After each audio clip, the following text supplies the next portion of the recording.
Hello, lovely listeners, and good morning, Kim. Good morning, Joe. Good morning, everyone. Welcome to One Harmonic Whole With Kim and Jill. Sit back and enjoy today's message. Hello, Kim. Hello, Jill. Hello, everyone. Yes. And welcome back to another weekly story from Jill and Kim. Of One Harmonic Whole. Yeah. Whew. It's been a week. Been a very interesting week. And we got some big changes going on today in the world. Today's the like a atmosphere in the universe, actually. Yeah. There's some I really haven't dug too far into it, quite honestly. I know some people who have mentioned this and things that they've dug into, but even that didn't get an opportunity to go too far with it. So there's some big things astrologically going on.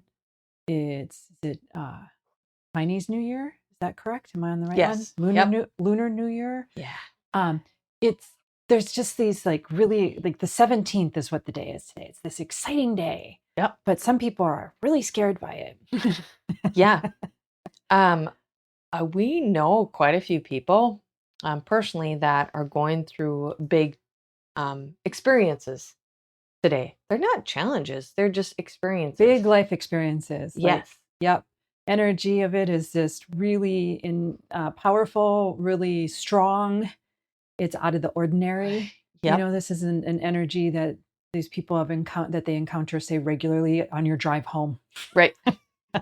Or to the grocery store or whatever you're doing, Yeah. or your walk or bike ride to the store. These are like standout energies, standout moments. Yes. Oh. Energy's moving, she's yawning. Yep. With this, the Chinese calendar shifting, it went from the snake. Yep. Now we're going into, you said, the fire horse. Yes. Is something that I learned this morning occurs once every 60 years.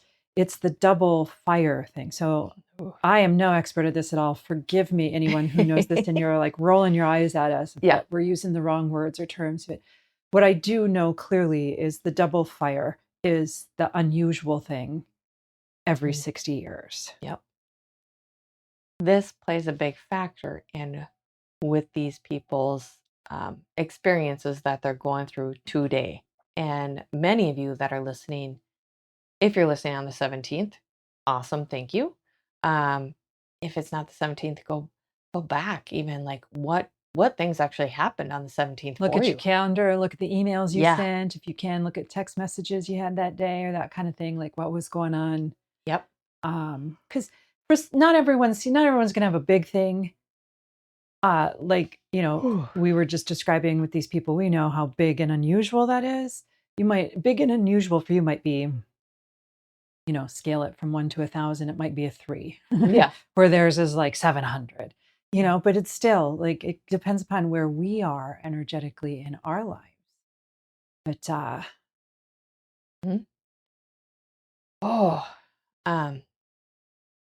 let's dive into this a little bit more. We both had some really cool things come up that is leading us to this this talk today. Last night I had a dream of a snake. Actually, a few snakes in my dream, which when I woke up, you had like an epic dream last night. As Kim was telling me the dream, I was like, Kim, you should write films. You should write like adventure films. Like at one point in your story, this snake was like normal size, if you will. And then suddenly it was ginormous, It was like that kind of, as she's telling me the story, like the visuals were intense. And I'm like, wow, I want to see that on a big screen. What happened was the snake got submerged in water and it expanded, kind of like those little slinky, what else they, oh my gosh! Now I can see them. They were in little capsules too. Yes. They come out of a capsule and they put it in water, and it like goes 1,000 times its 100 times its original size. Yeah. Yes, it totally expanded. But in the dream, the snake, he was just a tiny little thing, like completely harmless, and it was like a pet snake. I had a pet snake in there that actually looked like my cat. I had to laugh because your very sweet cat who was now a snake. Yep. And in the dream, it was my cat's orange and white. So my snake in that dream was orange and white. But he even acted like my cat. Had Like, the similar personality. yeah, you can look at him and he'd look at you like, and you almost want to hear that. And but there was no. Wait, snakes don't meow. But it was really fun. Whatever, we went on a trip. Anyways, get to the point where the snake, who was completely harmless, somebody else's pet, it got wet, and they were trying to like contain it because now that it got wet, it is now dangerous. And if you think of wet in energetically speaking, that can mean a lot of emotions. Water, when you see water in dreams, that's a lot about emotions. So all these emotions got shoved into this snake. And it got huge. It got mean and vicious. And the family's like, everybody get out. We were like in this big, like, oh, okay. I'm like, what was this place? And they're like, think about the old Ronald McDonald playrooms. And they got like the jungle gyms in there all over the place. They're like, think of it as that, but like huge. And like, okay, cool. So we're like trying to get away. I get like gigantic. Like, yes. It's not even huge. Like, this thing is so like stories high. Yeah. Yes. It's pretty big. And so we're all trying to get out of the way of the snake because it's going to basically kill everything in its sight. So if I think about that from an energetic standpoint, the emotions that everybody's shoving into the snake is going to eat you up at this moment. Like, it doesn't serve us any good to literally stuff all these emotions into something. It's literally going to demolish a scene. Oh my gosh, I'm just sitting over here like trying to hold myself back and like, just be quiet, Jill. I mean, how many times, Kim, in the last couple of years have I said, don't tell people to feel more? Exactly. Like, stop that. And it wasn't that I didn't want to feel. It's that I wanted to suggest. Now, what I now know is I wanted to suggest to myself and to others, like, feel what it is. But that doesn't mean more, because when you do more, you now put water on the snake and it's ginormous. And now it's like really dangerous. Yep. And I actually think, kind of unbeknownst to certain people, they realize that if we can, as a group, tell people to feel more, we can keep doing what we want to do. Mm-hmm. And I was always like, don't feel more, because you lose yourself.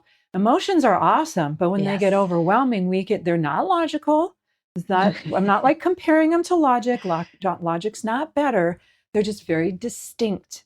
And when emotions get really big, we can feel like we've lost ourselves.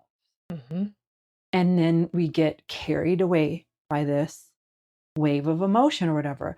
Well, that's all fine. We can recover. I'm going to air quote that. Recover from that. But when you start amping that up even farther, like you're a ginormous snake, it now, like, you can't even recover from it. That stuff just becomes destructive. And that's where I think that model, if you will, has like collapsed. Like, that's the New Year. That's the shift from the snake to the horse. And fire. I know water can put fire out, but in this sense, it's more like we need the heat to tame down the water. Yeah. To, like, I saw myself like dripping wet and very cold, standing by a fire, drying out and warming up. Yes. Coming back to myself, like, all these things that have really pulled me away, and they were fine. We're not judging them. We're just saying that, hey, that's an experience, or that's like impressions we're getting. All right. But how long do you want to stay out there, like, all soaking wet and cold? Eventually, we're humans. We go, I want some fire and I want to warm up. I want to be, comfortable again. I don't want to be frozen in my cold, soaking wet self. Ooh. So now, I'm going to shift a little bit. Jill had gotten a song today. And if you remember in the past, like, random songs would pop up, and that's kind of was part of the podcast in the past. Like, the Dailies podcast had a lot of songs that came up, with messages, which is really Kim's thing. But Jill got that. This morning I had this song going through my head, and then finally I was like, this is for Kim. So then I introduced it to Kim, and now she has it in her head too. And so now I'm going to share it with all of you. Yep. We built this city on rock and roll. And thank you, Jill. We built this city. Now it's going to be in your head. We're giving it to you so we can let it out of our heads. Mm-hmm. Yes. The interesting thing was when she said this, I'm like, oh, like it seems like fun. Like, oh yeah, we're building this new city. We're going into a new era. Like let's have fun building it. But then you actually looked up the meaning behind it. Yeah, I was curious, kind of like when you look up, the etymology of a word. I was like, well, what's the song about? Yeah. Like the people who originally created it, what were they doing? And what I found is that it was really a commentary on the demise of live music. And, so the music industry was going through a change, through a transition, right? Mm-hmm. And it really is true. The music industry moved from live music to technologically created music, if you will. And it's not good or bad. It's just that's what was happening. And so it really shifted live concerts and even kind of shifted radio, if you will. Yeah. Well, guess what? There aren't a whole lot of live concerts, not like there used to be. Correct. And radio is not the same as what it once was. And so that was like, someone had like some visionary stuff. I'm getting some chills now about that song. And what the last piece that really stood out to me was that supposedly their take on creating this song was kind of like this dark collapse moment, And that's what we tend to see those as. Yep. Is like, because it's what we know. And then we start to go, oh, okay, if it's what we know is going away, i.e. the snake era or whatever it is, something else in your life is shifting or changing. We don't know what's coming next. And we just tend to automatically interpret that it's unknown.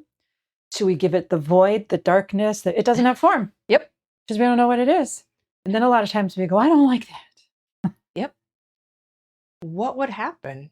What would actually happen if we had we followed a different path or a different choice or actually listened to little guidance in our head? What would actually happen? Yeah, like rather than being in this, I call it rather than being in the story around it. Yeah. The story is, this change is bad or it's going to well, yeah, like here's a truth.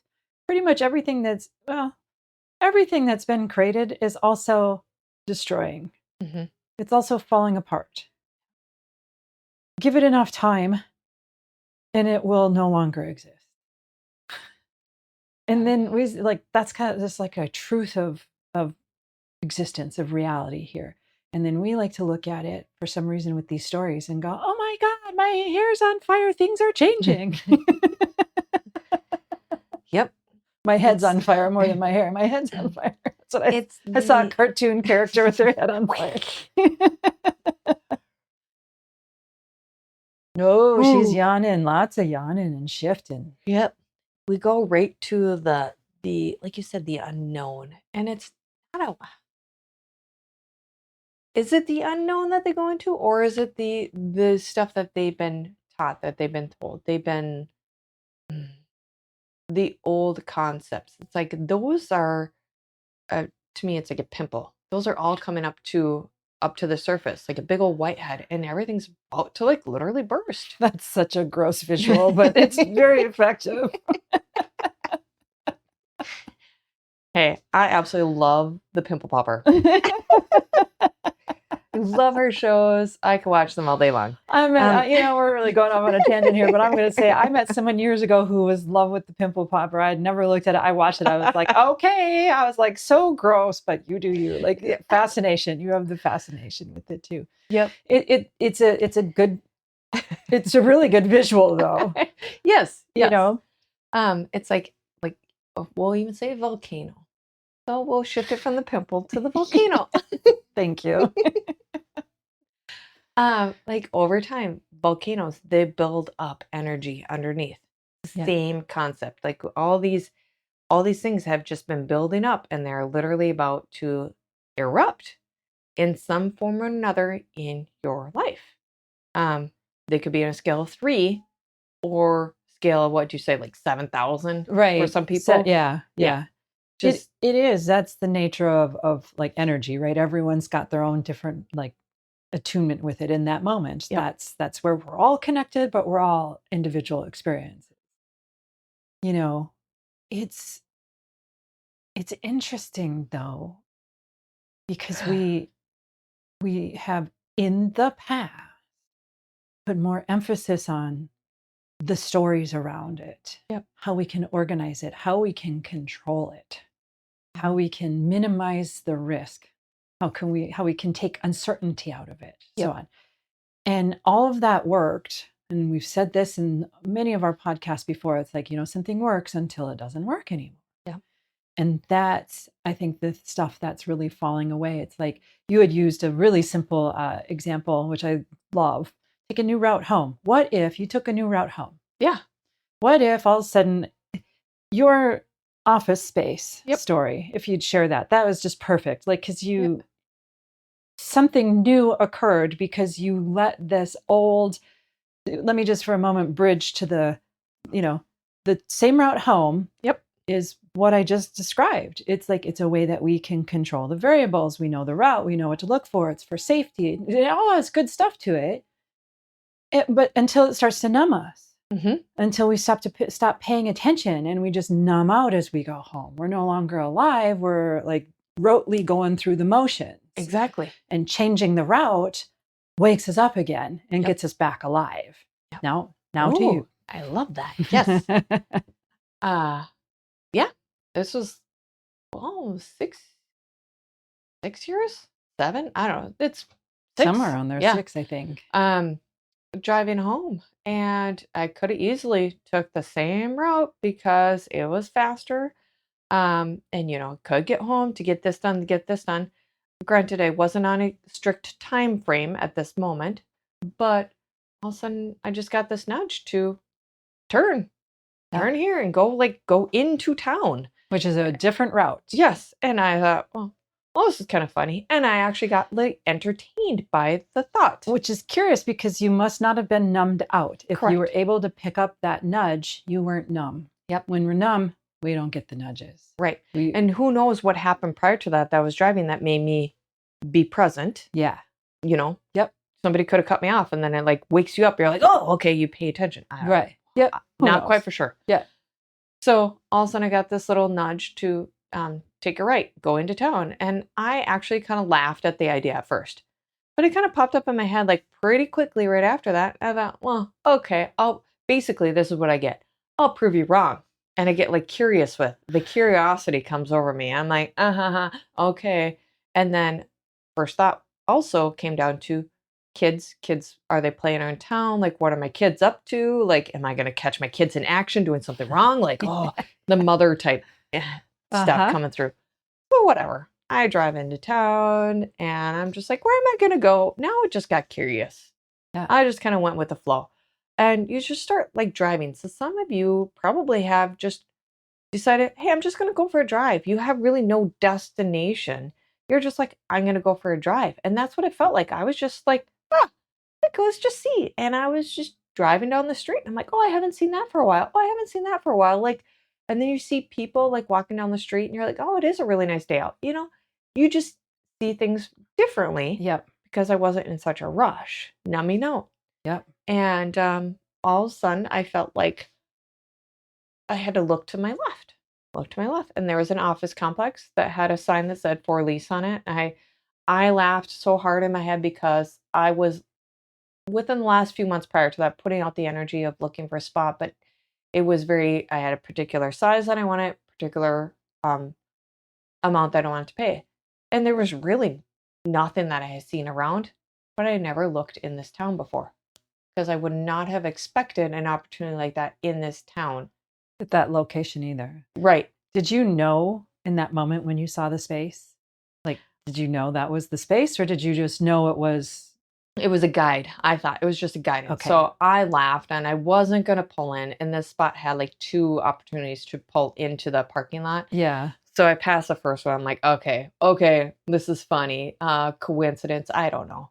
So I pulled in and I just went up to the door and it was a little bit bigger than I wanted, a little bit more than what I want to spend, but okay. But something nudged me to call. Yeah. So I actually did. And there was another spot that had just opened. They didn't post it, but it was exactly the size I wanted and the rent that I wanted to pay. Yeah. So it was an opportunity. I could have took that as there's a new opportunity coming in our life, which this is for everybody today. Yeah. We have a new opportunity that's coming. I could have been fearful and be like, oh, do I want to take on the challenge? Oh, that's going to be like, oh, now I have to pay this rent. Oh, now I got to do this and blah, blah, blah. I could have literally looked at all the what ifs. Yeah. So change, just to like tie this back to like this, shift from the year of the snake to the year of the horse. And astrologically, I really don't know what's going on. And I've just heard that there's a lot going on today. Change. Yes. Planets are changing and alignment is changing. What I just heard you say, Kim, about yours is if you would have engaged that change with fear, Yep. rather than the opportunity and game, let's play with this, see what happens, you probably would have not seen or had that space delivered to you that way. You maybe still would have followed the new route. You kind of have to play the game, the energy game, all the way to the end of it without engaging the fear. You can have moments of fear. Yeah. It's just not letting back to that wave. Just not don't feel, it's like, hey, Kim, how you feeling now? Fearful. Feel more. Yeah. Yep. You didn't feel more fear and turn that into a wave that would overwhelm you. You did experience maybe some fear or whatever you experienced, but you stayed more more dominantly in the opportunity and the playfulness of it over, say, letting fear or uncertainty or unknown. Yep. And what the other aspect, what I see people doing too, is they look at this, they're like, oh my gosh, this was a big sign. This is a great opportunity. This is what I was meant to do. And then they get like themselves almost like too energetically, like emotionally involved. And then all of a sudden it doesn't happen. So it's more like, here's an opportunity. Did I like say, this is going to be it. This is like the one, da, da, da. No one's responding. Okay, cool. I'll check it out. I just saw something from a writer who's written a tremendous amount of successful television stuff. Okay. And he had said, and this really, really struck me. He's like, beware of the ideas that get like that get really hyped up. Yeah. He said, they're usually kind of a manic moment. Mm-hmm. And he said, the ones that are real big winners are usually really calm, quiet, peaceful underneath all this. Yeah. And he's like, and it's really interesting to pay attention to that. Like, am I spinning this up? Or is it a quiet moment that was quiet? That's where you have to have some skill in it, because the quiet moments are usually, though, pretty potently and unmistakably like there's a peace. Well, that's what I mean by quiet. There's a peace energy in it that. Yes. And that's what I see people starting to realize and that they're starting to do now. That's part of the change now, right? You can still have the that manic out there excited moment. Yeah. It's a stepping stone on the path. It's an experience to give contrast to that more peaceful, quiet moment. I'm guessing, Kim, when you saw the original space, you probably were in more of that excitement, manic kind of stuff yet a little bit. Yep. Once you saw the next space that you didn't know was there, was probably peaceful, calm. You're like, yes, that's it. Yep. And that's how it ended up. Is it? Wow. And I was like, I knew it was still a little bit bigger than just for me alone. Yeah. And there was a random person that just popped up in my head. Everything just was like there. And I didn't put myself all in. It was more like, oh, okay, if it's supposed to happen, it happened. Just went with the flow. I want to come back to, excuse me, my throat is just, stops moving. I want to come back to your dream and the snake and that moment where the snake went from kind of normal size to ginormous. Yeah. Okay. What did you do when that happened? Honestly, at that moment, I was by this kid that was trying to contain it in a bag. And this kid's looking at his brother saying like, and so the brother, the older kid, looked around and like had the look of fear on his face. And it was just like everybody get out now. So then there was this big, long, like pole, and it was like these twisty pole. How do I don't even know how to describe this pole, but it was this like really cool pole. And it would twist and turned and bent and all the stuff. And I went like really high up, like stories up. And I had to like climb this pole. So I'm like trying to climb the pole. Were you experiencing fear as you were climbing the pole? Away from the snake? A little bit of fear. Yes, there was a little bit of fear. Now that when I think about it, when I go in, there was a little bit of fear, but it's more like I just got to get out. You had to do what you had to do. Yeah. Mm-hmm. So you're trying to like not put the emotions in it. You're just like, okay, I just got to get out because, I mean, because there's a snake. Yep. It at that point was life or death. Right. And I knew that if I went that way, towards the snake, obviously my life would probably end. But it wasn't like, wasn't fearful of the death. It was more like, you just had to do what you had to do. Yeah, exactly. Well, one piece of the story that really keeps popping to me that you shared with me earlier was where the snake really had turned giant, Yeah, and was going to basically win, if you will, the life or death moment, not with you, but with a family member. Yeah. And you just shut off the dream. I did. Yes. You were like, nope, not playing this game anymore. Yeah, that is true. There was my husband was in the dream. My kid was in front of me. One of my kids was in front of me. She got to a doorway up above, and she's like, "Come on!"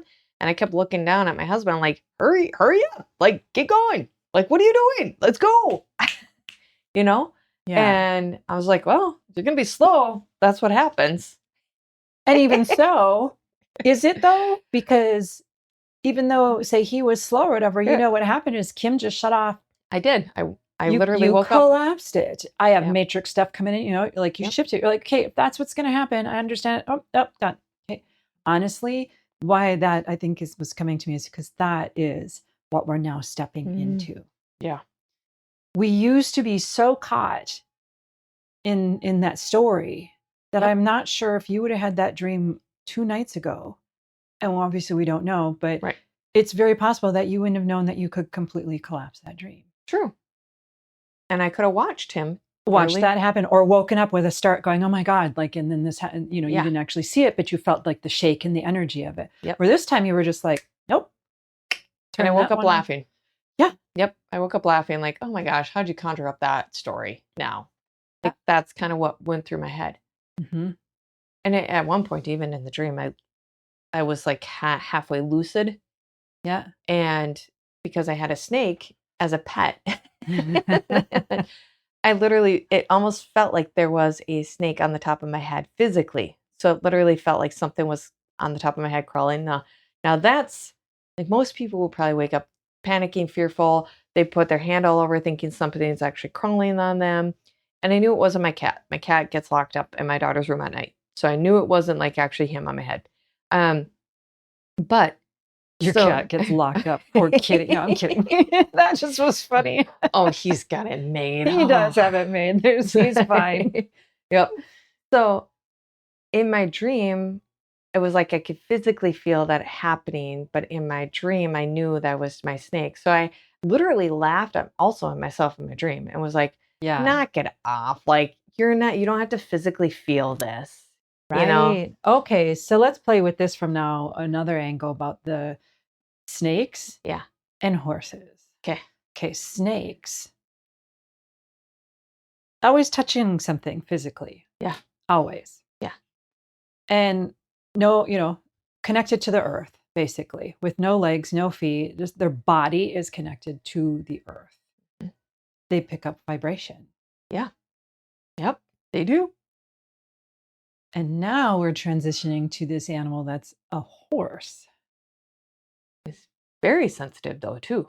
Very sensitive, but in a different. Yeah. Right? Now, what do you get in there between those two?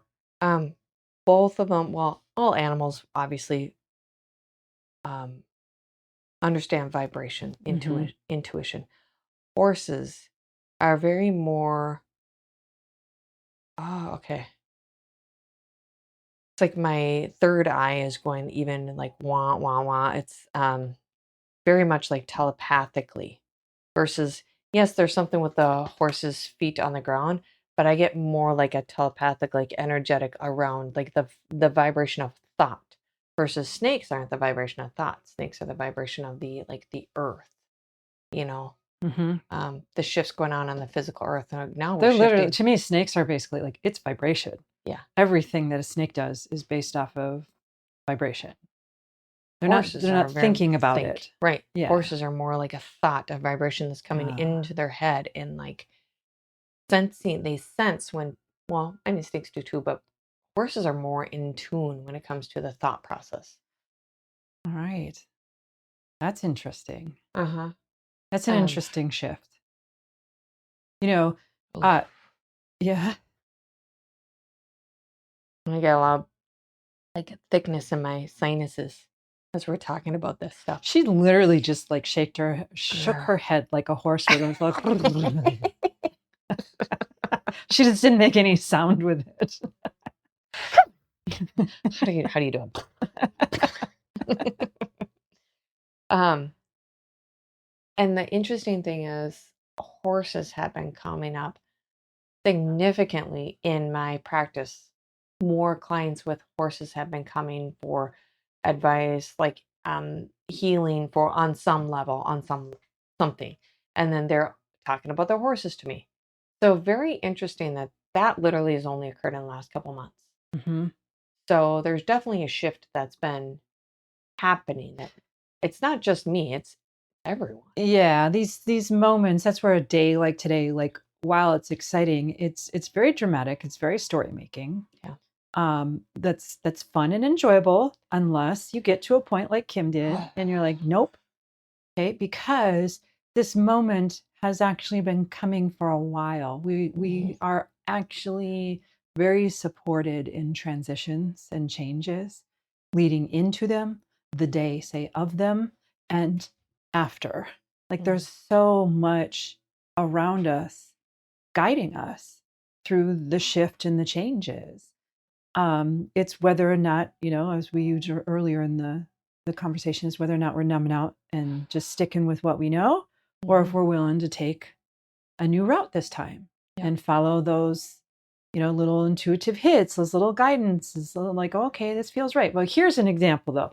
Okay, I get the hit, it feels right, and then I instantly have a panic attack.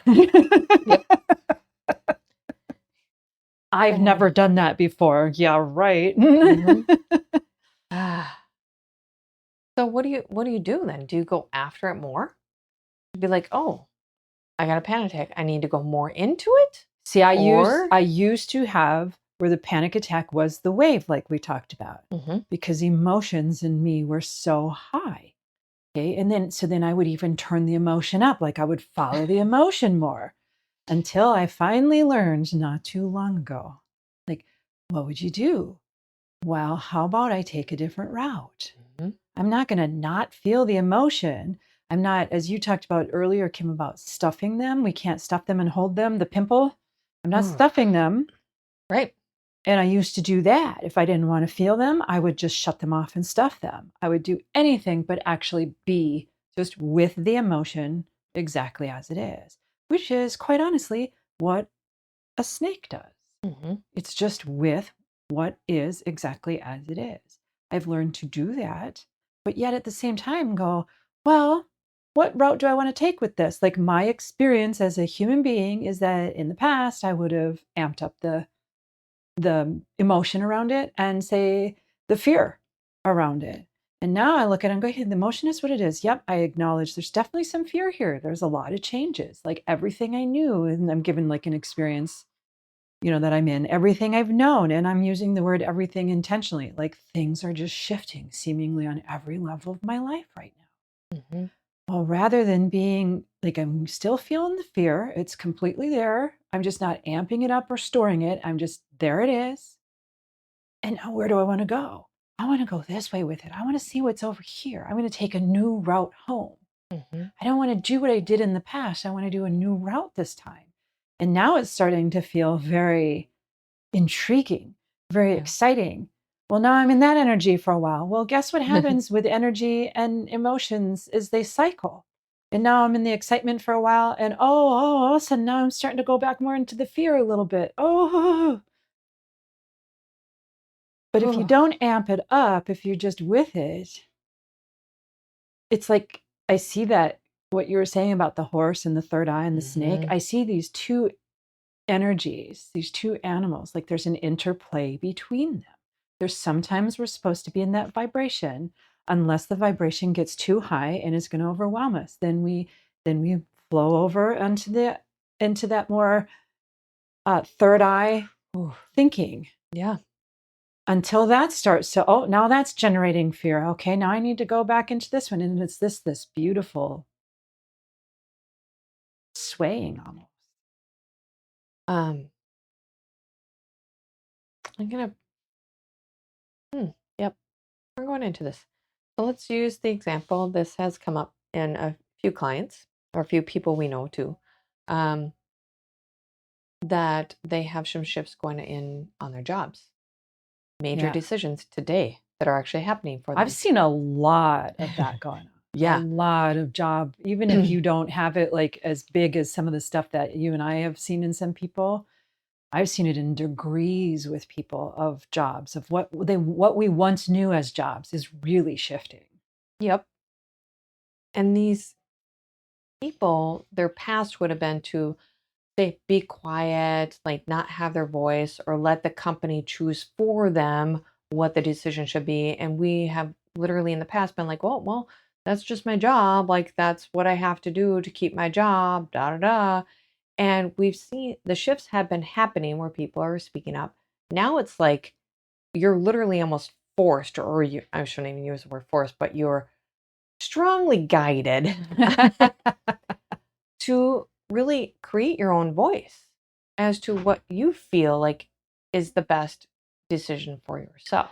I love that phrase, create your own voice. That is really powerful, Kim, because most people voices, they came in creating their own voice, and then someone else trained them into a voice, and now we're coming back to creating our own voices. Yeah.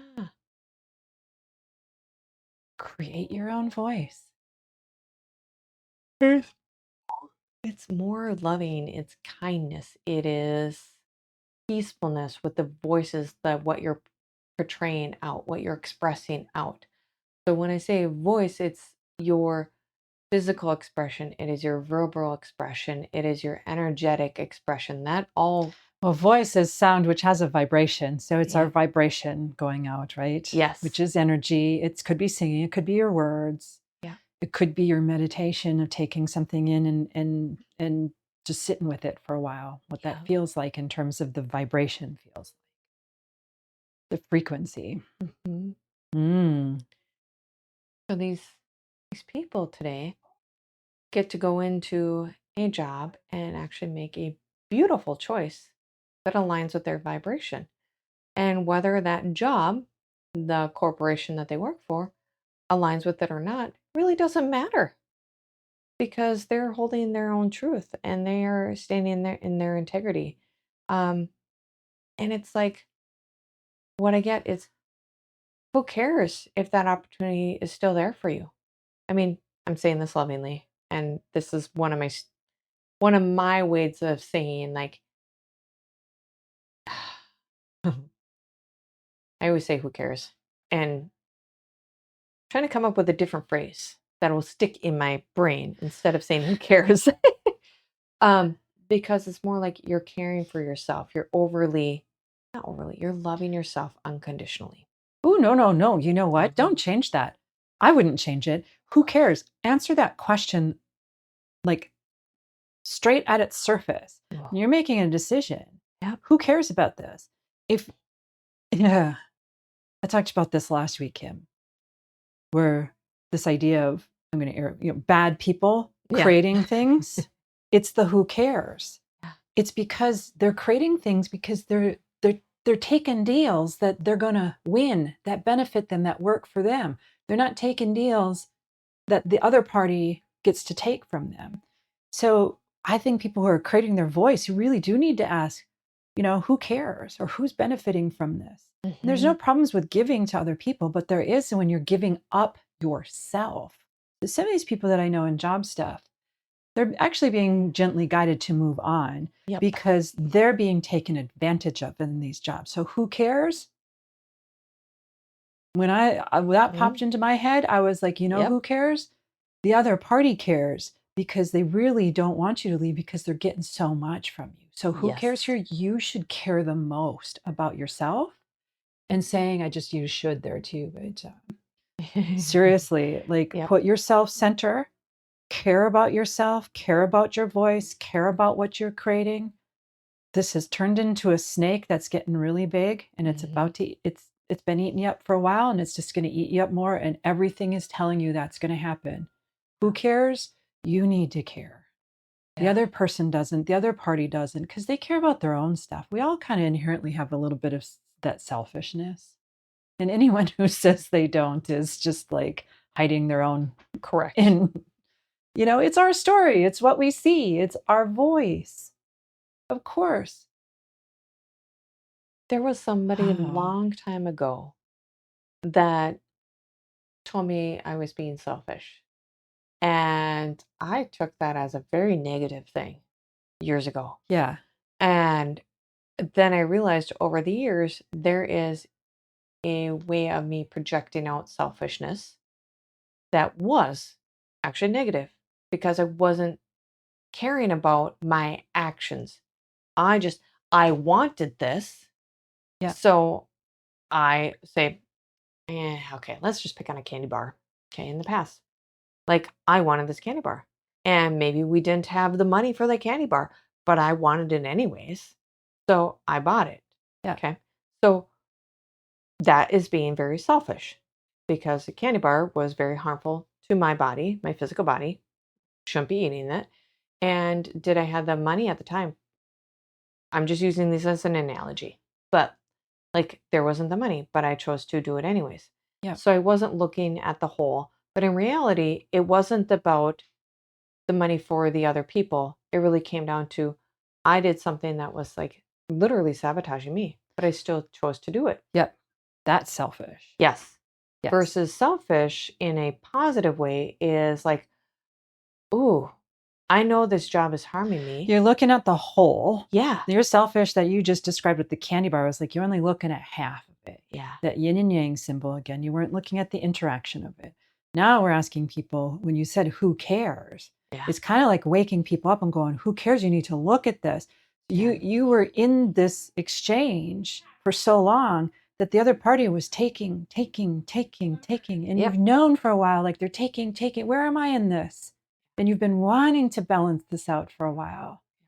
And that's where the question now is who cares? Like, you need to care. You need to care that this comes back into balance. On Kim's, she needed to care about the effects that this had on her body. Yep. So we can't have one-sided, Nope. who cares? It's that whole picture. It's the wholeness of it. It's the snake and the horse energy together. It's not just the snake. It's not just the horse. It's not water. It's not fire. It's the interaction of all of them. That's life. That's exciting and creative Oh. and components of our voice, actually. Mm-hmm. So let's. I got another type of analogy. We're stuck on the candy bar. Okay, you can't figure that one out. Think of it as, say, you went through a nasty divorce. Oh, we'll pick on that. Or a nasty separation, whether it's through a job or whether it's through another person. Okay, either one. So you had maybe some guilt with there. Maybe you had some just unresolved things where you didn't get to say what you wanted to say, where you thought you didn't get to say what you wanted to say, or you didn't feel valued. Like all the things we all have a situation in our life where we went through some sort of either work or Personal relationship. Yep. Yeah, Divorce. personal relationship. Yeah. Okay. And I want everybody to think of that experience. Okay. Just look how you either projected yourself or didn't project yourself. Okay. what things are you still mad even about yourself? Like, I should have said that, or I could have done this. Like, all those little shoulda, coulda, would haves. Okay. Now I want you to look at where you're currently going. So your current job, your current relationship, current situations. Today, and I'm saying this like very strongly here. Today is there's an opportunity for you to literally have that same opportunity to literally experience the same emotions, but in a whole different way, in a more positive way. Yeah, where they're This, more constructive, not destructive. yes. And I saw Kim in your dream when you were going up, crawling up that what was it? Like a pole. Pole. And you said your daughter was ahead of you. And what Yeah. I was seeing as you were saying that is there's a door. Yeah. And we are at that moment. Go through that door, put your hand, and we did a meditation just a few weeks ago. See the door, open the door. The door is walking into where emotion is going to have a different role in your life. And how it creates, how you create, how your voice creates. It's going to have a more constructive role. It's going to stop pulling people down. Yep. It's going to stop scaring people so much that they shut down or store it or disconnect or numb out. It's simply going to become a tool in the creation process. And then it's going to go, as you said with that horse, into that third eye portion. And there's this like beautiful interplay between, which is what we've needed. We didn't need just emotion or just thought. The two of them together are magnificent. In their potential to create. And then, I mean, okay, they're going back to the horse and the snake all of a sudden as you're saying this in my head. Snakes are very strong. But the way they move, like a slinky, and they're showing me the horse, and they're showing me all the muscles in the horse, and they're showing the definition of these horse muscles, and like the strength and the power to like literally spring forward and like into action and go like super fast and wow. And it's just more like they have trust. They have to have trust in the rider. They don't have trust in the rider, they're not going to ride well. So that you being on a horse and moving forward in the house has a lot to do with, do you trust yourself? Trust. That we're moving from that control into trust. Yeah. We're replacing, if you will, that control. Like, yes, you're in a situation that's unknown. If you proceed and try and do this the old way, the old doorway, and you try and control this, you're probably going to get overwhelmed with a lot of fear, a lot of anxiety, a lot of getting of what you don't want. If you go this other direction of trust, how do I know where I'm supposed to go? How do I know what I'm supposed to do? That's why I stopped there. I was like, don't say more, Jill. This is like trust is moving into an unknown. It's moving into uncertainty.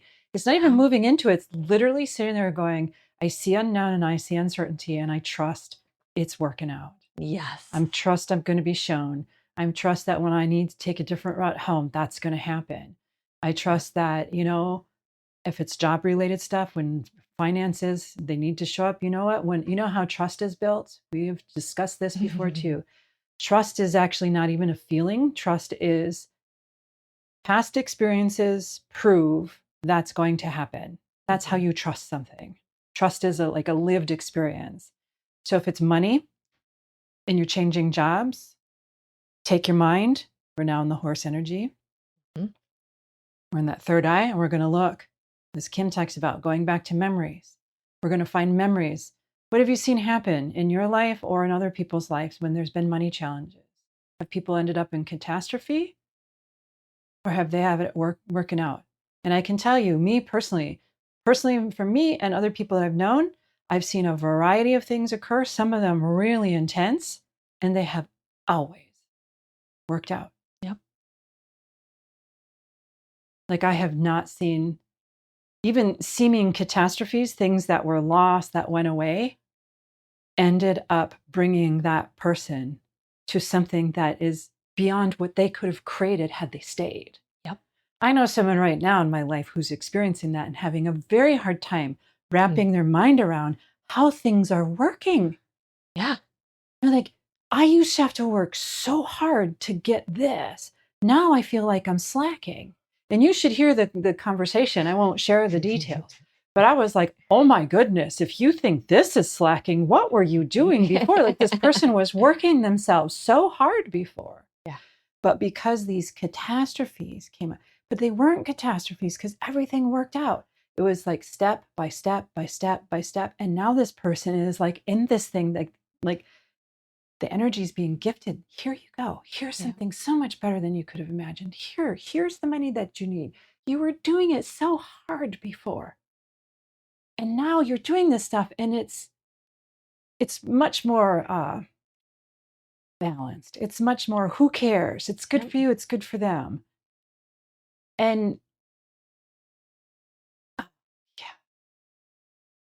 I just got that that's the trust. Yes. There are experiences. So even though they didn't look pretty, when I really look at it and go, you know what? Ultimately, that worked out so wonderfully for that person. You know what? I'm going to trust mine's going to work out. Because I have evidence that it has actually worked for me before. That's how we bring in the third eye horse energy matched with the snake vibration kind of emotional stuff that we've been discussing. Or how I'd suggest one way that we can bring it in. And it works. It does actually work. So we're moving from control into trust. Yes, there's some unknowns. We've given so many examples here today and had quite a journey. Yep. Got any? It's all the unknowns. That piece, it's like just pop up in your head and start riding on a horse. Imagine yourself riding on a horse, and create the trust between the horse. That would be a really nice meditation. We're kind of running out of time here, but that would be a really nice visual to use. Yep. What's your relationship to the horse right now, to the energy? Is it a trusting one, or are you chaotic and things are out of control? Yep. And as Kim would say, don't judge it. Right. See it for what it is. And then as you're like going along, and let's say your horse is really wild and out of control because it was spooked. Okay, what do? And you're probably in a situation where intuition's coming through. Okay, this, okay, this, okay, this, okay, I'm trying this, okay, I'm trying this, okay, I'm trying this. And all of a sudden, the horse is starting to slow down. It's still running, but it's not, the chaos isn't quite as strong. And that's because you're engaging more of a trust relationship and less of a control relationship. Horses do not do well when they're controlled. No. They thrive in a trusting relationship.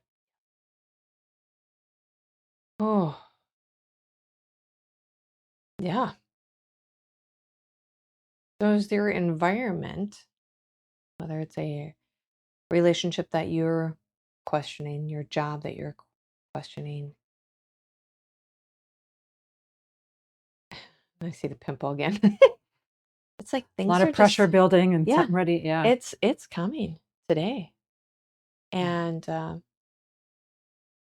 I know outside of my dream this morning, I just like, oh, I'm going to go do this. And these things that have been like festering in my head and I've been waiting for somebody else to like kick it in gear and all stuff. I thought, you know what? I have the potential for myself to do this. Why am I waiting for another person to give me permission or to be at my side when I know I can do it? Just creating your voice. Yep. So I'm not mad at the other person at all. I'm not mad at the experience. I'm like, okay, I'm just going to choose a different experience and I'm going to play with it. And that was my choice, not somebody else telling me to do that. Well, why don't you do that? Because you can totally do that on your own. Yeah. I didn't need somebody else to tell me that. I didn't need their permission. So I want to kind of close and summarize with that horse visual. Use that this coming week, because if we would go back, if we would have had it that horse visual when you were doing what you were doing, I think it would have been a really fun. Like Kim's already kicked into it. She's already seeing it. And she's already seeing that someone else was telling her, it's kind of like you're on a trail horse. Yeah. Yes. And the trail horse was saying, we're going to go this way. And you know what? I'm going to trade out my horse. I want a horse that's going to go the way that I want to go. I'm Yeah. a more advanced rider than a trail horse that does that. You Yeah. know, that's what I was getting as soon as you started doing stuff, not trying to get into your stuff, but it was like instantaneous. It was just like a floodgate opened when we said, let's look at the horse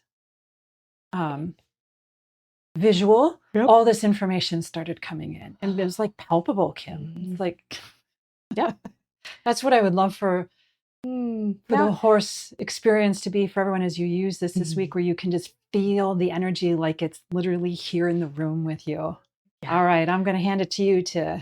My last closing thing is everybody's horse right now is all together at a pond. It's a big lake, actually, like big pond. Oh. And everybody's just there, and you're all individual, but your horse is drinking, and it's filling up with fuel, and we're using water in a positive way. Yeah. Not building up the snake. The horse is getting strong. And I see everyone on their horse. Everybody has a smile on their face. Everybody has all these different directions and ideas of where they're going to go with their horse. Like, I'm loving this, you guys. Like, great job. Great job. And we're all just like, I don't want to put everybody's like hoofs in and break. Fantastic. Oh. Yeah. All right. Well, we'll check in again next week and see where this brings us. Until then, let's play with this. Let's have as much fun with it as we can. Thank you, Jill. Thank you, everyone. Yeah, thank you, Kim. Thank you, everyone, for listening. All right. Thank you, everyone, for listening. This is Kim and Jill with One Harmonic Whole Dailies Podcast. Please like, subscribe, share, comment. Share with a friend today. Somebody needs this message. Yeah, we'd appreciate it. Thank you. And thank you so much for listening.